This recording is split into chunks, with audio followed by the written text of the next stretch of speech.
Hello, ODAC basketball fans, and welcome to our first women's basketball preseason feature. I have for you four of our women's basketball coaches here. I have Jason Asbell from Bridgewater College, Allison Nichols from the University of Lynchburg, Lindsey Burke from Randolph-Macon College, and Melissa Smeltzer-Kraft from Shenandoah University. Coaches, collectively, how are you today? Well, thank you. Doing well, thank you. Well, you're several practices into your preseason, maybe even a scrimmage into your preseason now. So we can kind of have a decent idea of what your teams, at least what you see they look like, the things that you need to work on, the things you might be good at this year. But let's kind of talk about that a little bit. Is we need to start off with a bit of a different point for our first two coaches, as Jason and then Allison, talk a little bit about taking over the teams this year and what we should expect from a program like you when it comes out there, what you want them to hang their hat on. Start with Coach Asbell. Okay, thank you. Obviously excited for the opportunity. We felt last year we had a lot of momentum going, and then unfortunately COVID kind of hit, and we want to build off the momentum from last year. We want our program to hang their hat on defense. We want to control tempo as much as we can, and we want to pay attention to details, obviously. Coach Nichols, same thing for you. We've seen you as the head coach of Randolph before, but now different team, different program, and especially coming off a title. How do you expect your team to go out there and what you want them to hang their hat on? I think a big thing that we've been talking about early on is really just bringing energy to every single day, but also making sure that we're having a good time and we're enjoying the journey and enjoying one another. So we put a ton of focus on the energy that we bring to the gym every day and making sure that we're leaning into our teammates and enjoying the process.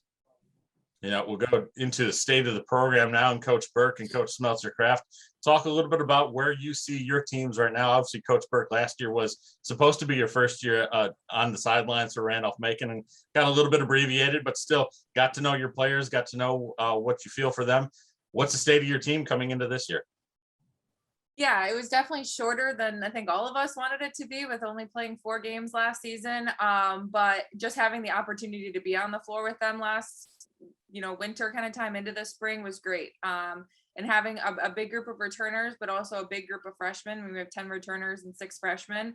It has really been about cohesion here in these first 2 weeks and just figuring out each other's strengths, figuring out each other's weaknesses, and how we can really kind of put the puzzle together. And Coach Smeltzer-Kraft, same thing for you. How's your program looking so far in the preseason? We were really lucky to return all 14 people from an 11-game season last year. So I think our record last year, we feel like wasn't a true indicator to our talent, and trying to build and enhance that chemistry from a season ago while assimilating in 4 new players.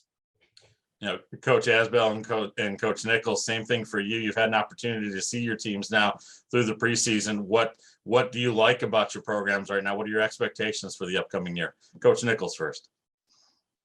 I think the biggest thing with us, I was super lucky to walk into a team that had 6 seniors, and each of those have a lot of experience under their belt. So it's been really, really nice, a pretty easy transition for me coming right in to have a group that has so much experience. So we've just kind of tried to learn from one another, and I'm trying to put the team in a position to be as successful as possible, make sure that we're utilizing each and everybody's strengths and what they bring to the table every day. Coach Asbell. Yes, first and foremost, I think we're excited about our team, the young ladies in the program, just working hard, great energy, receptive to coaching. And then we've got 3 seniors and a junior who are kind of our leadership council. And we've got 15 freshmen and sophomores that we're trying to, put the puzzle together and take it one day at a time. But, just a great group of young ladies. Coach Burke, we talked a little bit about, how last year was abbreviated, and want to get to the next 2 questions here for you and Coach Smeltzer-Kraft. Talk a little bit about the toughest part maybe of managing the COVID-19 environment last year, not just so much for your players, obviously touch on that, but for you yourself, as it was a different experience for each one of the coaches. Yeah, I mean, the first word probably that comes to mind is uncertainty. That, even with one of our shutdowns, I mean, we were fully prepared for our opponent the very next day that we were supposed to tip off in a matter of hours, really, and then it was over. And so definitely that uncertainty piece, I think from a coaching perspective, when you're trying to prepare, And that's just something that was completely out of your control. I'm hoping not this season, but specifically last season, I think it was a big piece of trying to be as prepared as possible and then having to be resilient on the other side if it potentially didn't work out or didn't happen to go your way and had to readjust your plan. Yeah, I like that. I can see prepared and resilient on a t-shirt somewhere. I think that's absolutely perfect. Coach Smeltzer-Kraft, you talk a little bit about it from your angle, but also you said you've got 14 players coming back. Do you think going through that experience, there are no positives that come out of the COVID environment that we've had over the past 20 plus months, but is there some experience that the players can take off of that? For sure. I would say that last year it just felt satisfying to get on the bus. And I'm sure Lindsey would agree that when you can't get on the bus, it just absolutely is devastating. And so with some relief of just getting to games, I don't know that we learned in the moment that we still had to play the games as hard as we could. We lost 4 games last year by 9 total points. And so for us, it's about leaving it absolutely all on the floor and not just being happy to be there. And all those tight losses last year, I think, are fuel for what we can do, especially with the fact that we have 6 seniors, and this is the last trip for them through the ODAC calendar.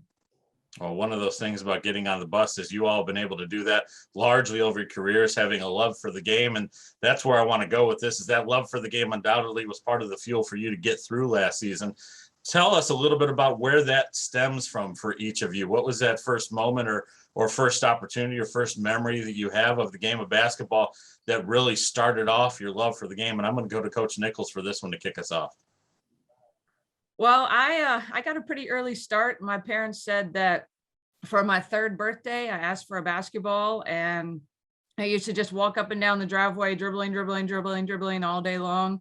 From that moment on, I can remember watching college games, NBA games, whatever was on TV, pretty much with my dad 24/7. I was lucky enough for him to start taking me to games at a young age. So I just it was the first sport I fell in love with. I started playing as soon as I could and really never looked back. So with all that dribbling from an early age, you're one of those kids that like to stop the offense. Huh? Is that right? Pretty much, yeah. I like to have the ball in my hands. There you go. Coach Asbell. I'd say playing at like age 5 or 6, but the crazy thing is, after college, I didn't exactly know what I was going to do, and I just started helping my old high school coach. And back then it was at a AA high school, and girls basketball was in the fall. And I just fell in love with coaching aspect, and the young ladies on the team were so receptive to coaching that I always say it became like a legal drug. And then it's just taken off from there. 20 plus years later, still can't get enough of the teamwork and building chemistry and putting the puzzle together and watching young ladies grow and succeed. Coach Burke. Yeah, I sometimes jokingly say I don't think I had a choice.